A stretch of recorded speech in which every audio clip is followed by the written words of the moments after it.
Okay. So, thank you again, Mr. Campos.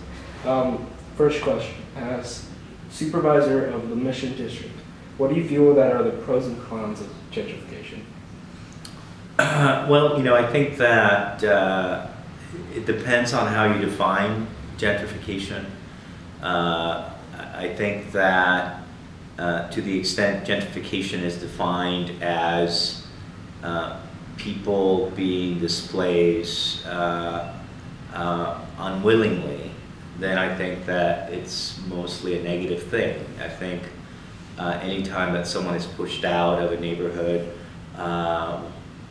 without a choice, because they were evicted or because they could no longer afford to live somewhere, I think that's a negative thing. I mean, I think that to the extent that there are changes that happen in a neighborhood, that happen, people willingly moving into or out of a neighborhood, maybe that there are some positives that could come of that. But I think what's happening right now in San Francisco is that you have people who have lived in these neighborhoods, the Mission being a perfect example, who have raised families in these neighborhoods like the Mission, and who, by virtue of having lived in these neighborhoods for so long, have made these neighborhoods like the Mission what it is.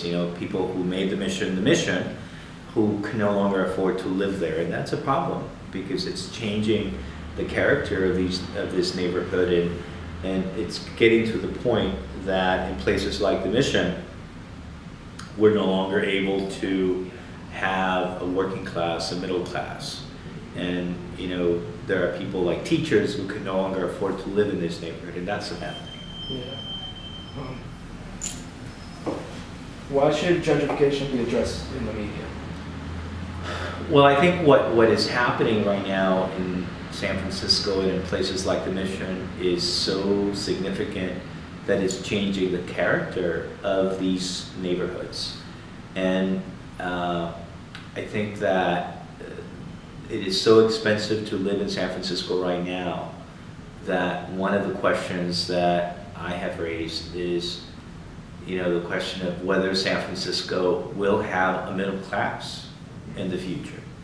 And if things continue the way it is right now, the way they are right now, it may be that in the future San Francisco will not have a middle class anymore. And I personally think that's a problem because I don't think that San Francisco can be San Francisco without a middle class. We cannot be the diverse, interesting city that we have been if all we have is millionaires who all look the same living in the city. And so that's why it's important to address this issue because it is changing the character of these neighborhoods. It is changing San Francisco as we know it. How has gentrification contributed to the homelessness in the Mission District? Well, I think what's happening with the displacement and the high cost of living in places like the Mission is that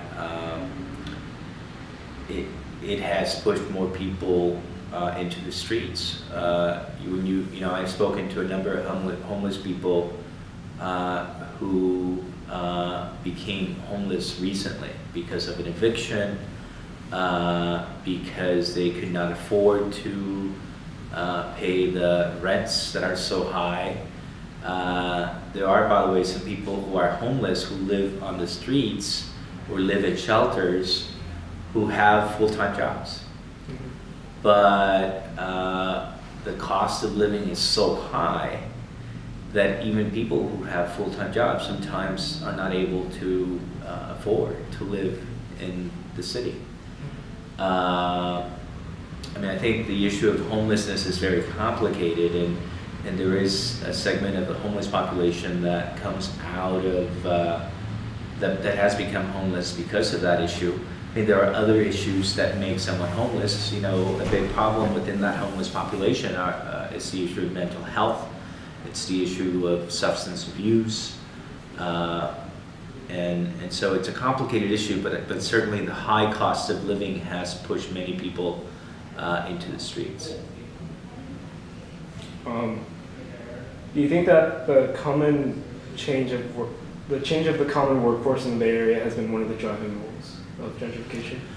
Well, I think that one of the things that has happened in the Bay Area, but in San Francisco for sure, is the fact that you've had an influx of certain types of workers, and that has pushed a lot of the long-time residents out because the demand for housing has increased, the cost of housing. So,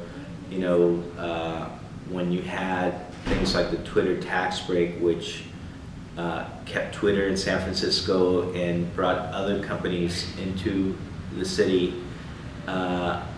we welcomed these new places without really doing better planning in terms of creating more housing. So what happened was that as all these workers came in, and we did not, think about housing these workers, they went to the limited housing that existed, and that's why costs were going up, and families started being pushed out. And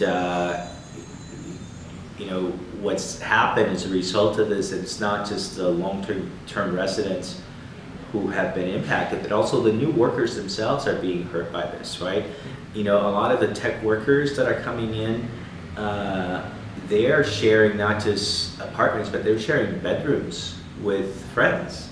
It's like a dorm room, it's like, the reason why they're able to pay, $8,000 for a 2-bedroom is because you have, in those 2 bedrooms, you have 3 or 4 people sleeping in one room, and each is paying $1,000 or $2,000 a month, to be able to afford the rent, and so they're being taken advantage of too, right? So everyone's suffering because of that.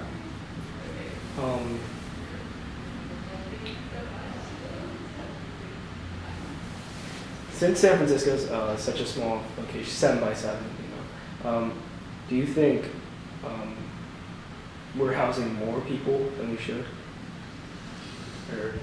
I mean, it's hard to know. I mean, I don't know that I would say that. I mean, I think that what's happening in San Francisco is that we're not able to house all the people that want to live here, and that including people who have lived here.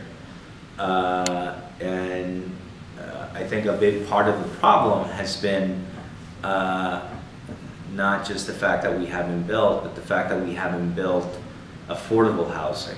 San Francisco has actually seen a lot of building, but what we have built has been luxury housing that is unaffordable to most people. And the solution to a lack of affordable housing, when what you need is more affordable housing, the solution is to build more affordable housing, not to do what we have been doing, which is to build luxury housing.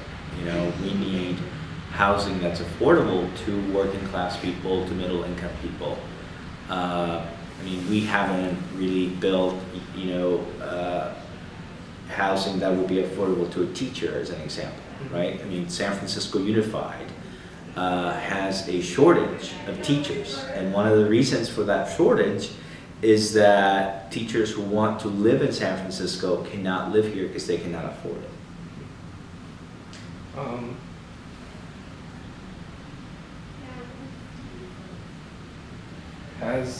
Do you think immigration has played a large role in gentrification, or?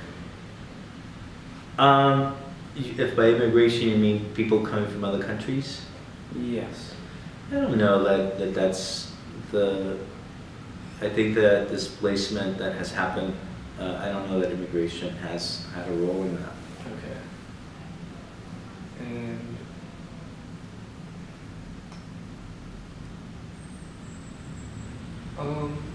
okay, that's it. Yeah. Okay. I can't go. Okay. Thank you. All right. Well, thank you very much for the opportunity. And what I would say about what's happening is that we're talking about what kind of city we're going to have in the next 5, 10, 20 years. And the thing about San Francisco is that what I think makes San Francisco unique is the fact that it has been diverse, not just diverse in terms of ethnic and racial diversity, but also diverse in terms of socioeconomic status.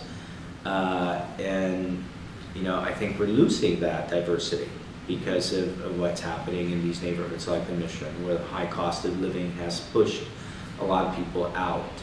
And I want to live in a San Francisco that is diverse, and I don't think that San Francisco can be San Francisco without that diversity, especially that economic diversity. And so when we're talking about the need to build more affordable housing, we're talking about an effort to save San Francisco as we know it. Yeah. Great, thank you. Thank you guys. Appreciate it. Thank you very much. Thank you. Thank you so much. Thank you.